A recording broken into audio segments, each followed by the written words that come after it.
기술사 공부를 어떻게 해야 하는지, 그리고 왜 해야 하는지에 대해서 내가 기술사 공부할 때 했던 방법대로 여러분께 말씀드리고자 합니다.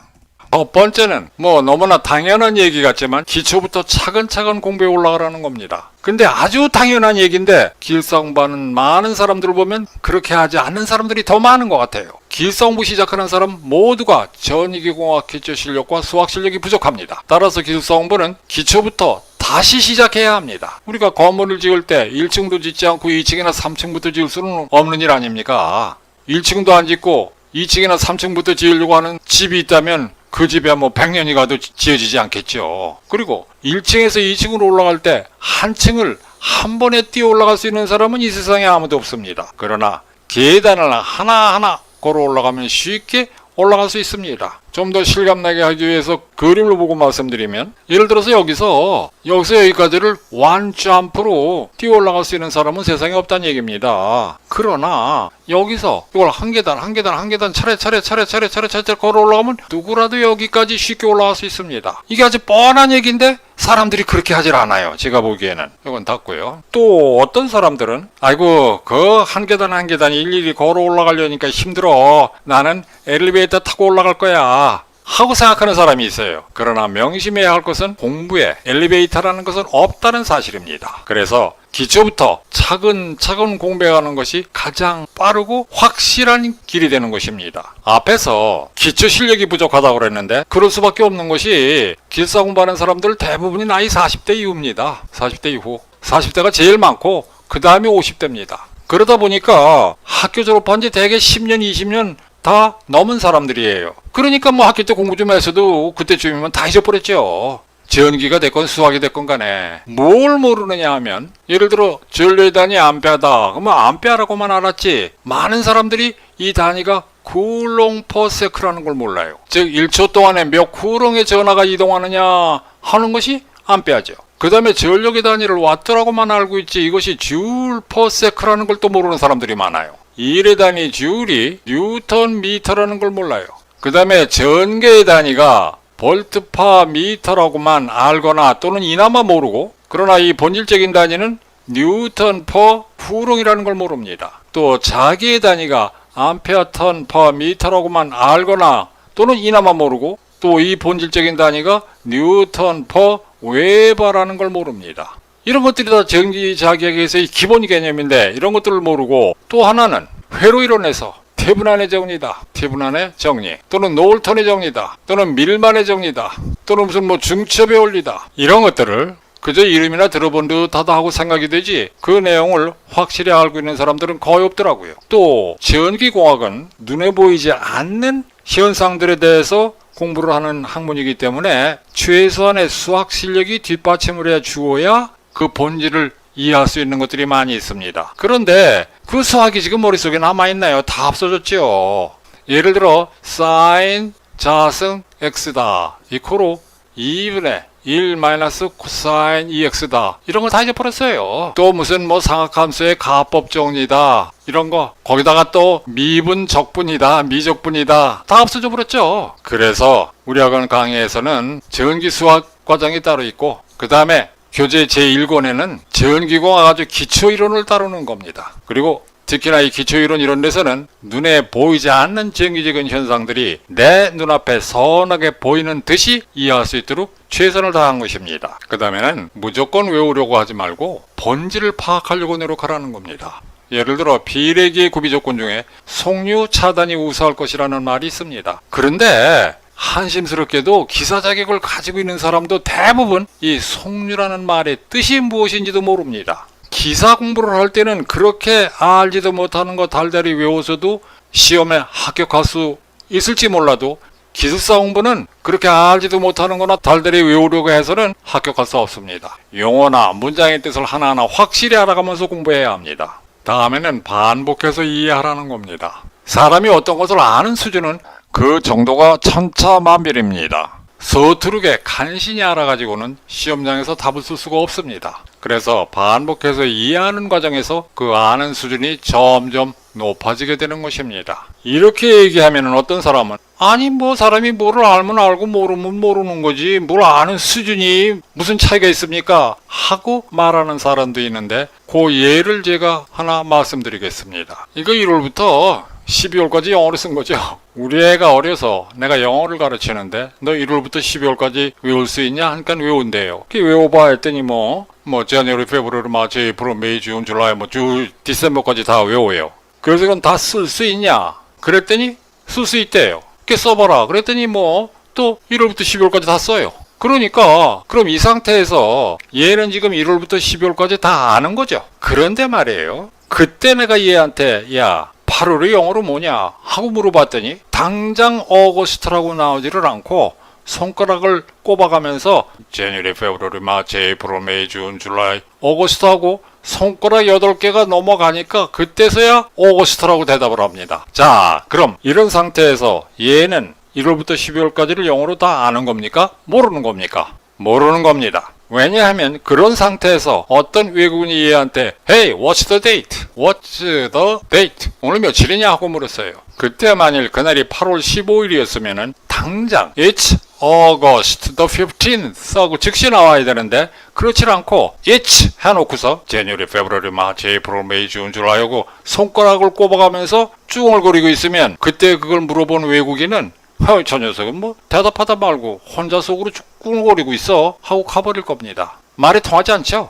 언어란 말이 통해야 아는 겁니다. 그래서 이렇게 아는 수준은 천차만별이 되는 것입니다. 많은 사람들이 저한테 말하기를 저는 책 보면 다 알아요. 근데 시험장에 가서 답을 쓰려고 그러면 며칠 쓰면 쓸 게 없어요. 나는 시험 보는 소질이 없나 봐요 하고 말하는 사람들이 많이 있습니다. 그런데 그렇게 되는 이유는 간단합니다. 한마디로 얘기해서 아는 수준이 아직 충분히 높지 못하다는 겁니다. 그 다음에 아무리 천재라고 하더라도 한 번 공부해서 능숙하게 모든 것을 다 아는 것은 불가능합니다. 따라서 반복해서 다시 공부하고 되새겨보아서 아는 수준을 높여가야 합니다. 물론 기숙사 공부를 하다 보면은 외워야 할 것도 많이 있습니다. 그러나 그 외우는 방법에는 알지도 못하는 내용을 중히 연불이 오듯이 달달이 외우는 방법도 있고 또 하나하나 완전히 알고 외우는 방법이 두 가지가 있는데 이 후자로 외워야 외우기도 쉽고 또 오래 기억됩니다. 사실 알지도 못하는 내용을 중히 연불이 오듯이 외우려고 하면은 이게 잘 외워지지도 않아요, 솔직히.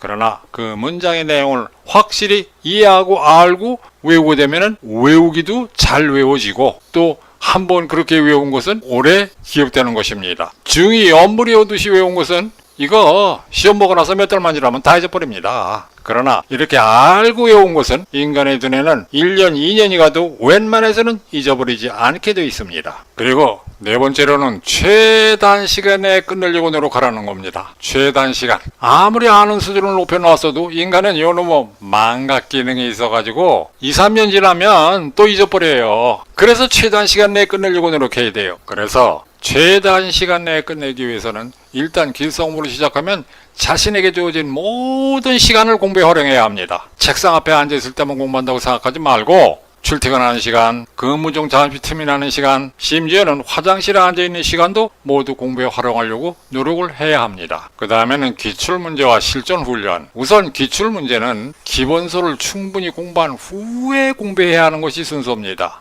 그런데 이상하게 기숙사 공부한다는 많은 사람들이 기본서는 그냥 엄벙덤벙 넘겨버리고 그냥 기출문제만 매달리는 친구들이 많아요. 그거는 전혀 잘못된 방법입니다. 그리고 기출문제를 공부할 때는 무작정 문제 해설을 외우려고 하지 말고 가능한 한 실전 훈련을 해야 합니다. 실전 훈련이 뭔가 하는 걸 잠깐 말씀드리겠습니다. 이게 기숙사 답안지 양식입니다. 쭉 스크롤 다운 해보면은 여기 일쪽이라고 있고 이렇게 줄 쳐진 부분부터 이제 답을 써가는 겁니다. 여기다가 1번은 이렇게 써가는 거죠.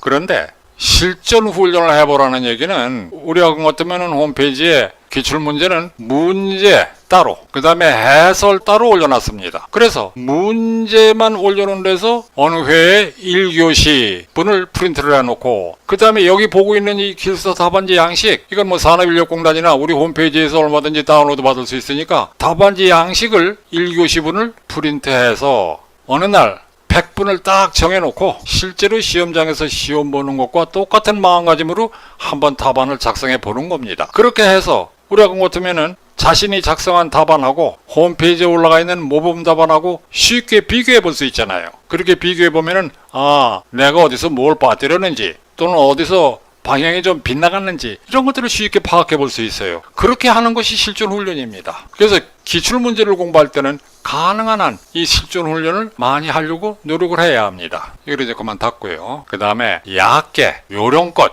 조금만 공부해서 쉽게 합격할 생각은 버리세요. 길서 공부에 요령은 통하지 않습니다. 그리고 배움의 왕도라는 건 없습니다. 이건 뭐 그리스 기하학자 유클리트가 BC 300년 전에 한 말인데, 이 유클리트라는 사람은 기하학의 원조죠. 기하학, 이게 원조예요. 그런데 아마 그때 그 제자들한테 기하학을 가르치는데 그 제자 한 사람이 되게 어려웠던 모양이죠. 공부하는 게. 그래가지고 유클리트한테 와서 선생님 그거 좀 쉽게 배울 수 있는 방법 좀 없나요? 하고 물어봤을 때 유클리트가 이렇게 대답했다는 얘기죠. There is no royal road to learning. 배움으로 가는 길에 왕도는 없다는 거죠. 즉 그 시절에 그날의 왕이라고 하더라도 특별히 쉽게 배울 수 있는 방법은 없다는 얘기입니다. 그래서 길서공부는 남들이 미련스럽다고 할 정도로 우직스럽게 기초부터 차근차근 공부해 올라가야 합니다. 그리고 이렇게 하는 것이 가장 빠르고 확실한 방법입니다. 자, 이제는 길서공부를 왜 해야 하나 하는 거에 대해서 한두 가지 좀 생각을 해보기로 하죠. 첫째는 테크니시언이 아니라 엔지니어가 되기 위해서 길서 공부를 해야 한다는 겁니다. 예를 들어 CT2차를 개방하면 안 된다는 것은 알고 있지만 CT2차를 개방하면 어떤 원리로 CT2차 코일의 고전압이 비교돼서 CT2차는 파괴되는지를 아는 사람은 거의 없습니다. 막연히 CT2차는 개방하면 안 되는 거래 하고 CT2차를 개방하지 않는 사람은 테크니시언입니다. 그리고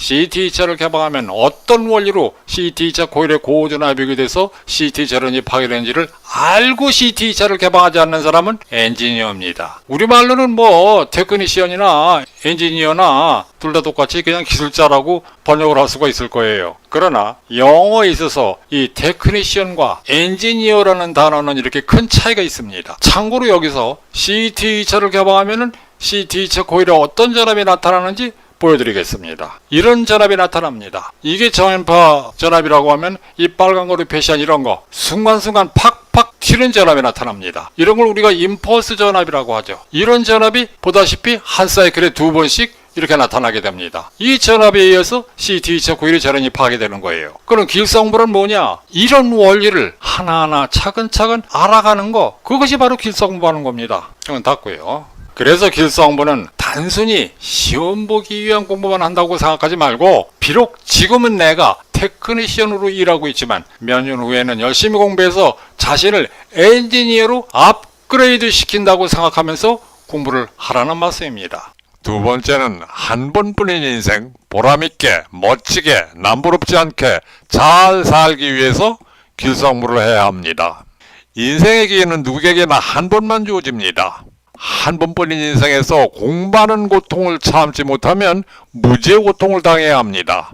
내가 여기서 무지의 고통이라고 하는 말은 무슨 뜻이냐 하면, 어떤 사람은 쉽게 편안하게 일을 하면서도 돈을 많이 벌어서 잘 사는 사람도 있고, 어떤 사람은 하루 종일 뼈골 빠지게 일을 해도 돈을 조금밖에 못 벌어서 가난하게 사는 사람도 있습니다. 그런 사람이 지금 무지의 고통을 당하고 있는 겁니다. 근데 우리가 길서 공부하는 고통은 이건 몇 년이면 됩니다. 그런데 무지의 고통은 평생 죽는 날까지 당해야 합니다. 그러니 몇 년 동안 고생해서 공부해가지고 기술사가 되는 게 훨씬 더 좋지 않겠습니까? 인생을 살 기회가 여러 번 주어진다면 한 번쯤은 적당히 살 수도 있습니다. 그러나 인생은 누구에게나 한 번뿐인데 그 한 번뿐인 인생을 헛되이 무지랭이로 보낼 수는 없지 않습니까? 내가 여기서 무지랭이라고 그랬는데 뭐 길서 자격을 가지고 있지 않은 사람은 다 무지랭이냐? 물론 그렇지 않습니다. 기사 자격을 가지고 있는 사람도 잘 사는 사람도 있습니다. 그러나 전기인으로서 기사 자격이나 또는 기사 자격도 없는 사람보다는 기술사 자격을 가지고 있는 사람이 훨씬 더 잘 산다는 것은 여러분이 다 알고 있는 사실입니다. 그리고 기술사 자격은 정년이 없습니다. 정년이 없어요. 그러니까 나이 90이 돼도 연봉을 받을 수 있는 게 바로 요 기술사 자격입니다. 기술사 자격 중에서도 건축 전기 설비 기술사하고 발송 배정 기술사는 특히나 더 그렇습니다. 이거 하나만 따놓으면 평생 죽는 날까지 보장이 된다는 얘기입니다. 여기서 마치도록 하겠습니다. 수고했습니다.